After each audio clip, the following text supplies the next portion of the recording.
Bonjour, bonjour et bienvenue sur le plateau de Batijournal TV. Nous sommes sur la Wood Arena, Eurobois 2026. Et avec mes 4 invités, nous allons voir comment le matériau bois peut être un booster économique et un booster de l'économie locale des territoires. Avec moi pour en parler, Sarah Laroussi, bonjour. Bonjour Stéphane. Sarah, vous êtes consultante forêt-bois, vous êtes l'ancienne directrice du CNDB pendant 7 ans.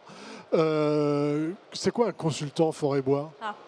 En fait, c'est la continuité logique de mes missions durant les 15 dernières années au sein de la filière forêt-bois, et dont 7 à la direction du CNDB. Continuer à accompagner les acteurs de la forêt et du bois dans leur stratégie de prescription, d'influence. Faire le lien aussi, ce pont si précieux entre les maîtres d'ouvrage, leur réalisation, leurs projets et la médiatisation de ceux-ci auprès des acteurs. Voilà, c'est ce qu'on est en train de faire actuellement. À côté de vous, Jean-Pierre Maté. Jean-Pierre, bonjour.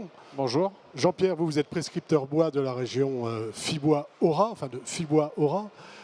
Fibois-Aura, on ne présente pas, mais présentez-moi en 2 mots. Alors là, je peux vous dire ce que c'est que le métier de prescripteur bois. Allons-y. Donc nous, on est en charge de promouvoir l'utilisation du bois dans la construction. Et la réhabilitation, ça touche tout le secteur du bâtiment, en fait.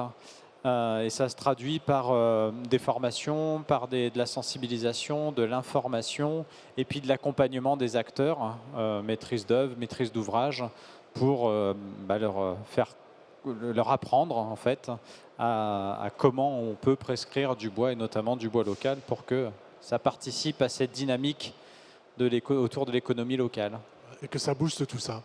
À côté de vous, Baptiste Dalle. Baptiste, bonjour. Bonjour. Vous êtes économiste de la construction, société Corel. Corel, qu'est-ce que c'est ?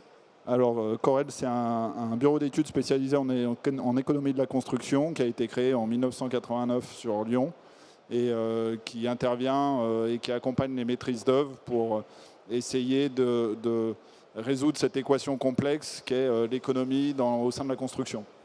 Et on va voir que vous travaillez sur un beau projet et on va voir comment justement vous l'abordez de ce point de vue-là. À côté de vous, Charlet Damon. Charlet, bonjour. Bonjour. Vous êtes, vous, ingénieur chez Tectonic. Tectonic, qu'est-ce que c'est ? Tectonic, c'est une fratrie de 2 sociétés, une agence d'architecture qui a une 30aine d'années d'existence et un bureau d'études techniques. Et les deux ont une forte spécialité dans la construction bois, notamment d'équipements publics. Vous êtes basé où ? On est basé à Lyon 3. Lyon 3. Alors on va commencer avec vous, Sarah. Dites-moi pourquoi c'est important de booster le bois local et quel est le sens qu'on veut donner à ce petit échange. Je trouve que Eurobois, déjà, l'endroit et le salon dans lequel on se retrouve aujourd'hui est un formidable exemple, une formidable illustration de l'impact aujourd'hui local et du pouvoir du territoire. Réfléchir en dimensionnement local, c'est penser circuit court, c'est penser valorisation des essences, c'est créer des emplois, ou en tout cas les maintenir, les protéger, valoriser des savoir-faire également, et puis répondre à des enjeux urbanistiques, architecturaux, sociétaux, locaux également. Donc ça me paraissait important de mettre l'accent sur aujourd'hui toutes ces initiatives qui sont portées dans les territoires. Alors, on va voir les initiatives que vous portez. On va commencer par Fibois-Aura. Quelles sont vos missions et enfin, quelles initiatives vous portez par rapport justement au développement de cette économie locale liée au bois ? Alors nous, ce qu'on fait, c'est que la plupart du temps, on a une grosse activité sur la connaissance de la filière auprès des acteurs. Donc ça se traduit par l'organisation de visites, notamment qu'on peut soit organiser seul, soit dans les formations qu'on propose. Donc on part du principe que l'on prescrit mieux et bien que ce que l'on connaît bien. Donc sur le territoire, il est important que l'architecte, le maître d'ouvrage même, connaisse un peu les entreprises, le savoir-faire qui l'entoure, les essences de bois, etc. Ça passe déjà par là, par cette connaissance-là. Donc on a une grosse activité là-dessus. On a aussi de la documentation que l'on édite beaucoup. On a l'activité formation continue qui est importante aussi et qui permet de faire connaître l'activité locale en matière de transformation du bois. Et ensuite, on est support aussi un peu des boîtes à outils ou des méthodologies qui permettent en fait de comprendre comment est-ce qu'on doit faire et par quelle étape on doit passer quand on veut favoriser de la prescription de bois local. Donc ça passe par tout un tas d'outils, une méthodologie. On s'appuie aussi beaucoup sur les marques de territoire. En premier lieu, Bois de France, bien entendu, qui est le label national. Et ensuite, vous avez, selon les territoires, différentes marques, certifications ou labels. Alors en Auvergne-Rhône-Alpes, on est assez verni. On a Bois des Alpes, Bois des territoires du Massif central, Bois qualité Savoie. Ça permet de booster, ça permet de donner une appétence pour les bois locaux. Ça peut être un petit accélérateur, ça peut faciliter en matière de commande publique. La commande publique est très réglementée par rapport à ce qu'on peut écrire en matière notamment de localisation et de provenance. On ne peut pas donner une provenance ou une localisation, tout comme on ne peut pas donner une marque dans la commande publique. Donc ça fait partie d'un panel de solutions que l'on peut apporter, notamment en matière de commande publique. Avec vos deux voisins, Baptiste et Charlet, avant de partir dans vos projets, quand on évoque cette idée de bois matériaux booster de l'économie locale, qu'est-ce que ça évoque pour vous? Alors, moi, le bois dans la construction, la première chose que ça évoque aujourd'hui une nécessité qu'on a dans la construction, qui est d'essayer de réduire les émissions carbone. Et le bois est un excellent vecteur de décarbonation. Ce n'est pas le seul, mais c'en est un des plus efficaces. Après, le rôle de la maîtrise d'œuvre et la complexité de la maîtrise d'œuvre, c'est justement accompagner le maître d'ouvrage et l'ensemble de l'acte de construire à trouver les bons réglages et à trouver les bons matériaux aux bons endroits pour respecter un bilan carbone qui soit le meilleur possible pour tout le monde. Et aussi le budget du maître d'ouvrage, parce que si on ne respecte pas ce budget, le projet ne se fera pas. Ça ne marche pas. Oui, je rejoins complètement ce qui a été dit, mais il y a plein d'autres vertus, je dirais, à utiliser du bois dans les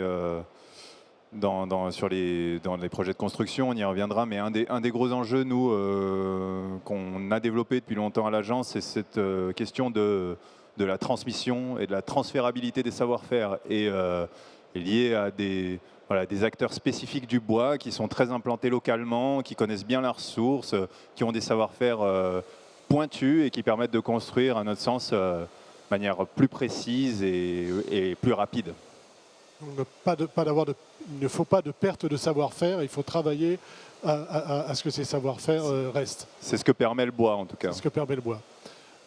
Je ne sais pas lequel des deux veut nous présenter les projets dont il avait envie de nous parler. On va commencer par Corel.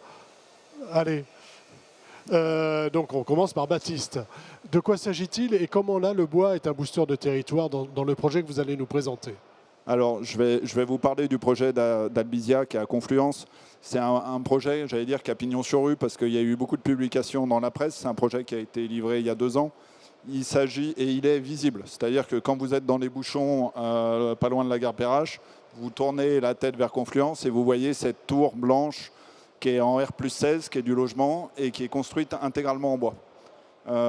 Donc volontairement, j'ai choisi plutôt des illustrations qui sont des illustrations où on voit le bois, parce qu'une des particularités du bois, surtout sur des telles hauteurs, c'est qu'il ne se voit pas, parce qu'à l'intérieur on est protégé du feu et à l'extérieur il faut le protéger de l'eau. C'est un projet assez remarquable parce qu'il est construit, hormis le noyau central de l'ascenseur et de l'escalier, qui est construit en béton pour des questions de déformation, parce qu'un ascenseur, vous comprenez qu'il ne vit pas bien les déformations de la construction. Le reste de la tour est entièrement construit en bois, avec des planchers et des murs et des systèmes de poteaux et de poutres, comme on voit bien sur la photo, qui sont entièrement en bois. C'est un projet qui a été porté par 2 promoteurs, UTUI et Woodeum. Woodeum étant un promoteur spécialisé dans la construction 100% bois. Je me dois aussi de citer les architectes que sont Ardel Le Bihan et Insolite qui ont conçu ces bâtiments-là. Donc c'est une construction qui est assez novatrice et qui a poussé, on va dire, les curseurs de la construction bois quasiment au maximum de ce qu'on sait faire aujourd'hui dans la construction de logements en tout cas. L'intérêt d'avoir utilisé cette construction bois, c'est d'abord de représenter, d'avoir le bâtiment le plus vertueux possible. C'est aussi un démonstrateur des savoir-faire, c'est-à-dire que on n'est pas très loin de ce qu'on appelle un bâtiment de grande hauteur avec des contraintes très importantes. On flirte avec les limites, avec des problématiques de constructibilité à ces hauteurs-là, où on a fait bouger beaucoup de lignes sur ce bâtiment-là. Quelle ligne, par exemple? Sur des lignes très techniques, notamment sur ces hauteurs-là, on a des problématiques de poussée du vent sur les matériaux de façade. Donc il a fallu faire des tests et développer quasiment des produits spécifiques pour avoir des revêtements de façade qui correspondent d'une part aux caractéristiques intrinsèques du bois et au fait qu'on a un peu plus de déformation que sur du béton, et puis à l'arrachement, on va dire, au vent, notamment la tenue au vent de ces matériaux de façade sur une structure bois. Vous êtes économiste de la construction, hein. Comment vous abordez un projet comme celui-ci avec votre point de vue d'économiste? C'est-à-dire qu'il faut faire rentrer tout ça dans un budget. Comment vous y prenez? C'est là où je pense qu'Albizia est un mauvais exemple, parce que ça a été une volonté de la maîtrise d'ouvrage des pouvoirs publics via la SPL Confluence de faire un bâtiment qui soit un démonstrateur, donc sur lequel on a poussé beaucoup de curseurs. Vous aviez tout plein de moyens. Oui, alors le promoteur serait à côté de moi, il vous dirait sûrement pas. Mais c'est évident qu'on s'est autorisé plus de moyens sur ces bâtiments-là qu'on ne pourrait se l'autoriser sur des bâtiments un peu plus, avec, on va dire, des prix de vente un peu plus tendus. Ça a été d'abord possible parce que Woodeum a développé un mode constructif qui nous a amené et qui nous a imposé, qui nous a obligés de partir sur ce mode constructif-là. Mais c'est une approche assez particulière. Dans l'agence, on traite une 60aine de projets par an. Ce n'est pas des approches qu'on croise très souvent. Généralement, on a des approches beaucoup plus frugales, avec on essaye d'optimiser les moyens pour pouvoir respecter des budgets qui sont plus contraints.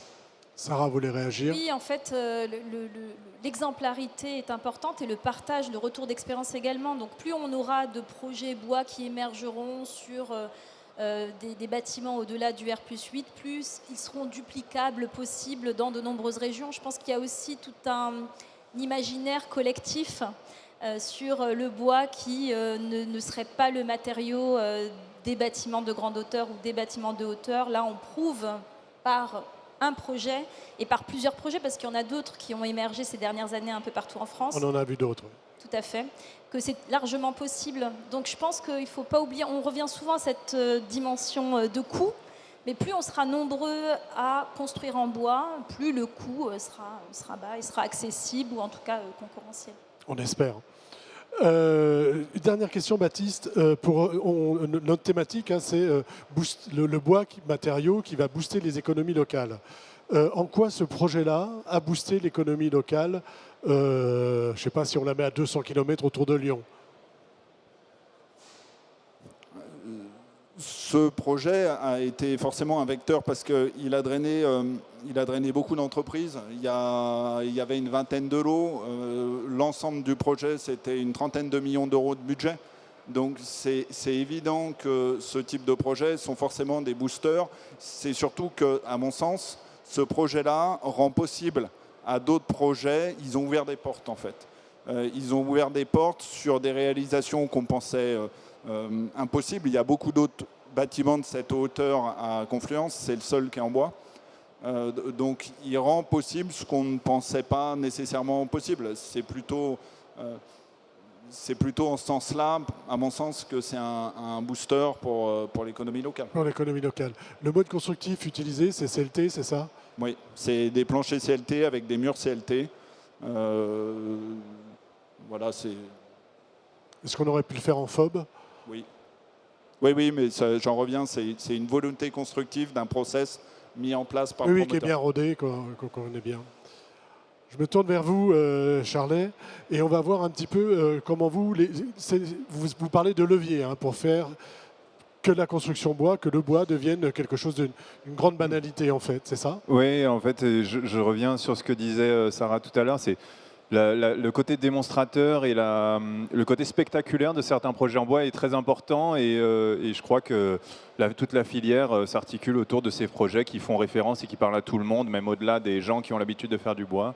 Après, nous, ça nous intéresse aussi, hein, on le verra avec certains projets, d'aller plus loin, d'en faire un peu plus que ce qui est communément admis pour le bois. Mais c'est vrai que nous, on défend aussi autre chose qui est de dire, en fait, il y a des endroits où véritablement le bois n'est pas censé se battre autant qu'il se bat aujourd'hui pour faire sa place. C'est-à-dire qu'il y a des endroits où, en fait, le bois est le meilleur matériau relativement objectivement, si on peut parler d'objectivité. Oui, mais on est très objectif ici, voilà. puisqu'on est dans l'univers du Bien bois. Quels sont ces endroits, par Eh exemple? ben, on le verra plus tard, mais peut-être que si on...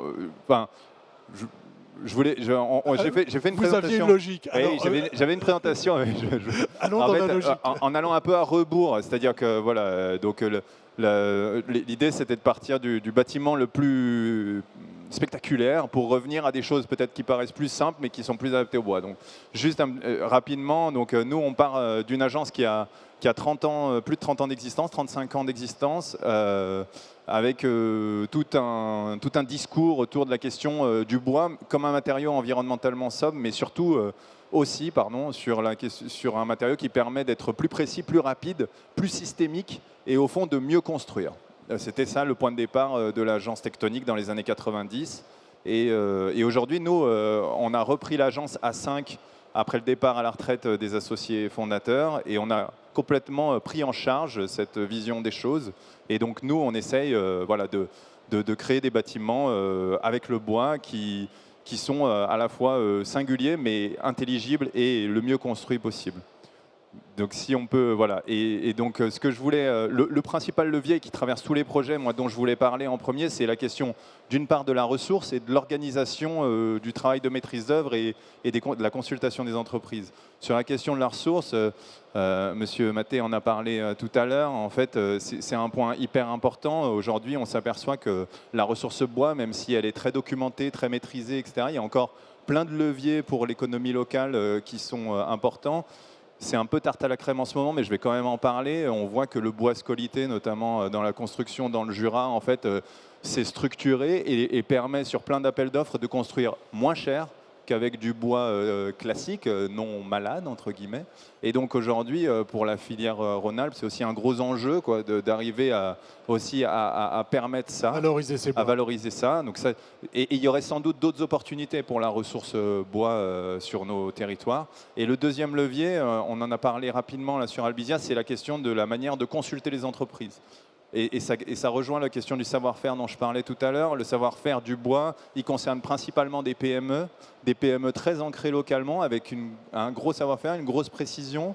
Et la consultation encore d'état séparé, elle est essentielle pour promouvoir le bois, le travail de l'entreprise générale, même s'il y a de plus en plus d'entreprises de bois qui sont capables de le prendre en charge, permet pas aujourd'hui de valoriser vraiment les savoir-faire, à notre sens, qui se retrouvent sur les territoires. Et ce travail de la séparation du corps d'état séparé. Et donc pour nous, architectes, c'est important parce qu'il implique un travail très différent en chantier derrière. Il est essentiel pour promouvoir le bois dans la construction. Voilà, et on en revient à notre idée d'économie des territoires. Hein. On ne travaille bien l'économie des territoires que lorsqu'on est très local et qu'on travaille en lot séparé, c'est ça? Exactement. Et qu'on conçoit, à notre sens, des systèmes qui sont transférables. C'est-à-dire que comme on s'adresse à des entreprises locales, on ne s'adresse pas toujours aux mêmes entreprises et le but c'est de concevoir des systèmes qui ne sont pas assujettis au savoir-faire d'un ou deux très très bons charpentiers qui auraient leur technique, etc.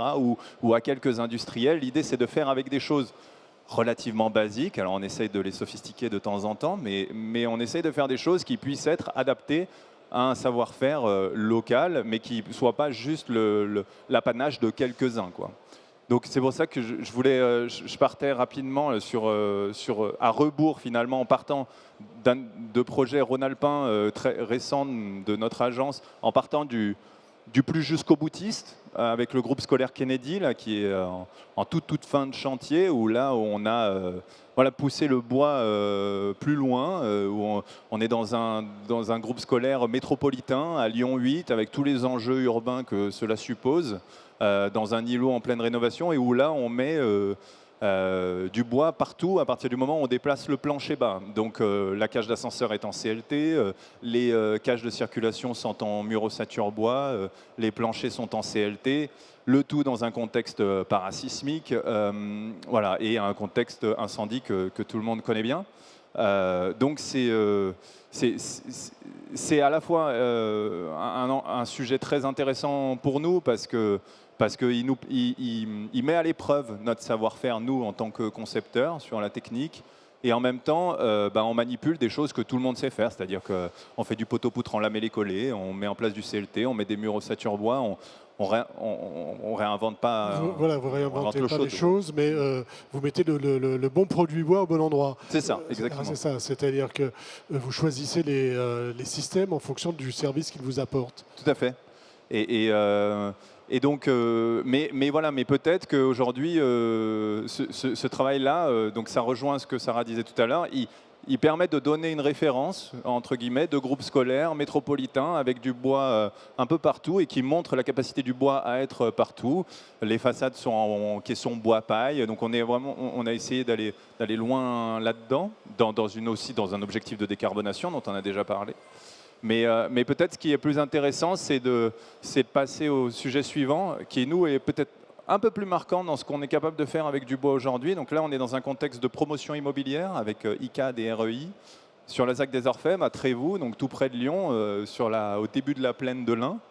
Et donc on est dans un contexte de promotion avec un sujet relativement standard, entre guillemets. On est plutôt sur des logements de moyenne haut de gamme, quoi, mais dans un contexte de promotion courant, je dirais, où en fait on s'est retrouvé à construire 4 plots, 2 en 3e famille, 2 en 2e famille, et où du coup l'enjeu n'était pas de montrer que techniquement on pouvait, comme on l'a fait, construire les bâtiments de 2e famille, donc les plus petits qu'on voit sur la droite, en bois parce que d'autres l'ont fait avant nous. L'idée c'était de construire des bâtiments qui soient à la fois performants économiquement et désirables sur le plan de l'habitabilité. Et donc c'est là où nous, en tant qu'architectes, on a une plus-value, et en tant que technicien, on a une plus-value, c'est de travailler du coup un logement qui s'adapte au bois, qui s'adapte au bois, pas juste pour s'adapter au bois, il s'adapte au bois parce que nous, on avait la conviction sur ce projet-là que le bois était un argument de désirabilité commerciale, en fait, entre guillemets, pour la promotion de voilà, ce c'est ça, logement-là. c'est-à-dire que j'achète parce que c'est du bois, parce que c'est beau et parce que ça me plaît. Oui, absolument. Voilà, c'est pas... Et Parce donc que- là, le bois, il apporte quelque chose. Et oui, il apporte quelque chose parce qu'on sait très bien, on en parlera après à la fin sur le dernier exemple, mais nous on a des retours d'utilisateurs sur des groupes scolaires parce qu'on en fait beaucoup qui nous disent, des directeurs d'établissements qui nous disent en fait c'est fou, depuis que les enfants sont rentrés dans cette école, ils sont plus calmes, les circulations sont plus calmes, ils apportent plus de soins aux locaux, etc. Et je pense que quand on grandit aujourd'hui dans des établissements qui sont très aseptisés sur la question de la matière, dans les locaux intérieurs, etc., et que d'un coup, on se retrouve dans des établissements où en fait d'un coup on a un rapport très direct avec une matière plus chaude, plus naturelle. Oui, où on se sent bien, c'est de la biophilie, hein, tout simplement. Voilà. On en parle souvent sur ce plateau. Voilà. Et donc ça c'est un enjeu qui nous a permis sur le projet de Trévoux de rendre compétitif, en tout cas de rendre intéressant pour un promoteur dans un contexte relativement classique des logements en bois. Et donc, on arrive à Bonneville. Et voilà. Et donc le dernier, c'est un groupe scolaire à Bonneville, et c'est aussi encore un autre enjeu que nous on développe beaucoup avec le bois à l'agence, c'est la question de la réhabilitation, de la transformation. Et l'intérêt du bois, il est multiple sur le plan technique. Les atouts en termes d'usage, on en a parlé, donc sur la qualité de cette matière qu'on arrive à percevoir dans des bâtiments de cette hauteur-là. Mais il y a un enjeu technique parce qu'on a un enjeu aujourd'hui à décarboner le monde du bâtiment, le monde de la construction dont on a parlé. Donc on a aussi un enjeu à préserver, sauvegarder, transformer ce qu'on a déjà. Et là, le bois, il est intéressant. Je pense cet exemple-là parce que Bonneville, c'est dans la vallée de l'Arve. C'est un super terrain de jeu pour les gens qui aiment bien construire en bois parce qu'il y a un savoir-faire qui est extrêmement développé, une filière qui est très, très précise dans le domaine. Et en plus, le bois, ici, nous a permis de surélever de 2 niveaux une structure en béton que le béton ne nous aurait pas permis. Oui, il aurait fallu refaire des calculs. Enfin, c'était trop lourd, c'est ça? Trop lourd, et puis surtout, il y a un vrai sujet de... Il y a la question du poids, mais il y a aussi la question du sismique, qui est que en fait, le matériau bois étant... Les structures bois étant tellement plus souples que les structures béton, en fait, elles ne vibrent pas ensemble. Ce qui fait que, en fait, on n'a pas du tout le même impact quand on rajoute 2 niveaux, indépendamment du poids, on n'a pas du tout le même impact quand on rajoute 2 niveaux en bois sur un bâtiment béton que quand on rajoute 2 étages en béton, pardon. Et donc, c'est sur cet exercice-là, on s'est permis d'aller un tout petit peu plus loin en allant même jusqu'à renforcer un plancher de comble pour faire une surélévation dessus avec des poutres en bois. Donc, on a replacé avec toutes les subtilités techniques de précision de réalisation que ça suppose. On est venu replacer des poutres en bois sous un plancher béton pour venir le renforcer et accueillir des salles de classe dans ce qui était initialement des combles. Voilà, où je viens d'apprendre qu'on renforce le béton avec le bois. Ah ouais, c'est plutôt la bonne nouvelle du jour. C'était le message, c'est-à-dire qu'en fait, il y a des opportunités, c'est ce qu'on disait, c'est-à-dire que on n'est pas allé chercher des systèmes industriels particulièrement extraordinaires. Les assemblages sont simples, les techniques sont classiques, et en fait, on arrive quand même à faire des choses techniquement précises et pertinentes, quoi. Avec le bois de tous les jours. C'est ça, plus ou moins. Plus ou moins. Sarah? De retour, le premier, en effet, il y a une espèce de sensorialité avec le matériau bois qu'on ne retrouve pas du coup sur d'autres matériaux et qui est ces dernières années encore plus demandé, recherché, ce lien avec la nature. Il y a pas mal d'études qui ont été menées par nos collègues européens, mais même aujourd'hui en France depuis 2 ans, sur pas mal d'équipements, entre autres hospitaliers, éducatifs, sur les effets immédiats physiologiques ressentis à partir du moment où vous évoluez dans un environnement bois. Donc c'est une réelle plus-value et un vrai, je dirais, booster pour le coup de bien-être. On parle beaucoup de bien-être, c'est important. Et puis, enfin, dans tous les projets qu'on a vus ensemble ces dernières minutes, c'est vrai que le fait de pouvoir imaginer différentes équipes, travailler ensemble en amont, l'importance de bien connaître le matériau, je pense que c'est vraiment le fil dénominateur ici, d'où il vient, comment il l'a transformé, faire appel aux entreprises, s'assurer de connaître l'ensemble de la chaîne de valeur, chose qui n'est pas toujours le cas et qui permet en fait d'appréhender aussi de potentiels blocages ou difficultés. Je pense que ça permet de gagner en productivité et de faire en sorte que cette utopie qui devient de plus en plus aujourd'hui réalité, de se dire demain, je décide de construire, d'acheter un bien et je vais préférer le bois, eh ben, sera possible et désormais possible. Jean-Pierre, je reviens vers vous. Vous avez un guide de valorisation des bois, c'est ça? Expliquez-nous rapidement, parce qu'on arrive un peu à la fin de notre échange. Oui, on édite ce qu'on appelle le guide pour construire en bois. Et il y en a un qui est dédié justement à quelle démarche faire quand on veut profiter de la valeur, enfin, faire en sorte que ça soit au profit du développement local. Et je pensais d'ailleurs par rapport à un projet qui me vient en tête d'un de vos confrères, Studio Lada, que vous pourrez aller voir sur Internet. C'est l'école au fil du temps, TAN. C'est le début de tannerie parce que c'est dans une commune où il y avait beaucoup de tanneurs à une époque. C'est à Maringues dans le Puy-de-Dôme.